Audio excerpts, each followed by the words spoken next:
You know, one of the funniest things about having a Doberman, and one of the only negatives, is keeping things clean. Like Exodus is Exodus's room with Exodus's blanket. I just washed it. I have to wash these things constantly because Exodus decides to drool all over the place. And not that he sheds a lot, but only this time of year. We're coming from, what are we, from winter to summer. So he's shedding his winter coat. Look at this. He gets hair all over the place. Exodus, what do you have to say for yourself, huh? Stop getting stuff. I didn't mean to pick your nose. Stop getting fur all over the place. It's time for a bath. But in the meantime, do you want to go walkies? You want to go walkies? Come on. Let's go. We are at Goodwill, boys. Ooh, what are we here for? I don't know. My sister was like, yo, you want to go to Goodwill? And I was like, you know what? It's a Tuesday. All right, I found out exactly what I'm here for. This is it. That's it. Maybe this one. What's up? So I came across this really cool glass and ran into an old friend of mine. What are the odds? Goodwill. Everybody, look at it. Look at it. It almost looks like an Erlenmeyer flask. Do you see Erlenmeyer flask? Because I see Erlenmeyer flask. Bye-bye, camera. Bye-bye. I'll miss you so much. What's up? I didn't realize I was going to be doing this today, but B-Rod was like, hey, Christopher, I'm setting up a bunch of fish tanks. And as you know, marine scientist Christopher, what a cool thing. Side note, B-Rod is an engineer, so whenever I need engineering problems, I'm going to him because he goes to me for marine science questions. I'm a fish doctor in layman's terms. Anyways, we're setting up his little filter for him. This little guy right here is a bio filter because B-Rod has not one fish tank, not two fish tanks, but now 3 whole fish tanks. Can't believe that. So this fish tank is specifically for one of B-Rod's kids, and this is going to harbor little shrimp. So shrimp don't require specific types of like filtration.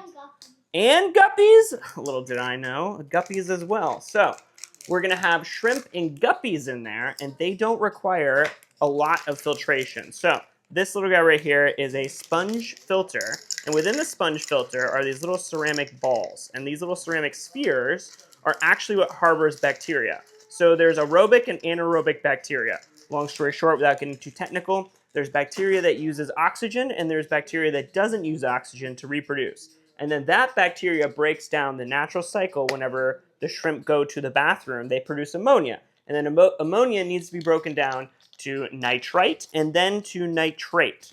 So NO2 to NO3 positive. You're welcome. Little science fun fact of the day. So this is what it looks like. A little bit of filter on the inside. Take these little ceramic spheres, put them on the inside here. Let me show you. Doop, doop, doop, doop, doop, doop. All right, looks good to me. There's a little bit left over. And we'll go, what's up? All right, so then we put this to finalize it. Put it right there. And let me show you how this thing works. As soon as I can close this thing.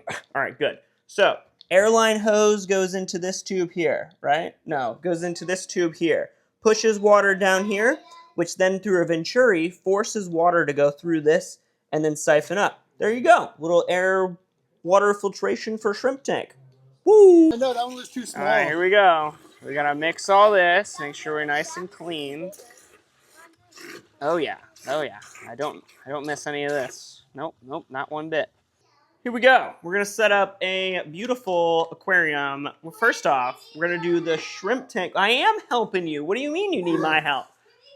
First, we're gonna use this stuff called stratum because one system, one little 10-gallon tank, is gonna have shrimp in it. Maybe a little bit of live plants. And shrimp are really sensitive to pH, potential of hydrogen. You're welcome. Little fun fact of the day. So you get stratum, which is the type of soil that goes within the sand that allows to keep that neutral potential of hydrogen specifically for shrimp. You're welcome. So let's go ahead and put that sand that we just rinsed out. Oh, dude, cannon's looking nice over here. Anyways, we're gonna put the sand and the soil into that tank first. Here we go. So we're gonna put all the black sand in this system right here.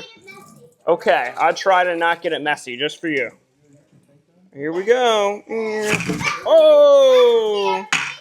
Don't worry, you're okay. There we go, perfect. Oh yeah, I'll need oh, the magnet stuck to my there we go, perfect. So I have a magnet on my, yeah, I'll need a cup.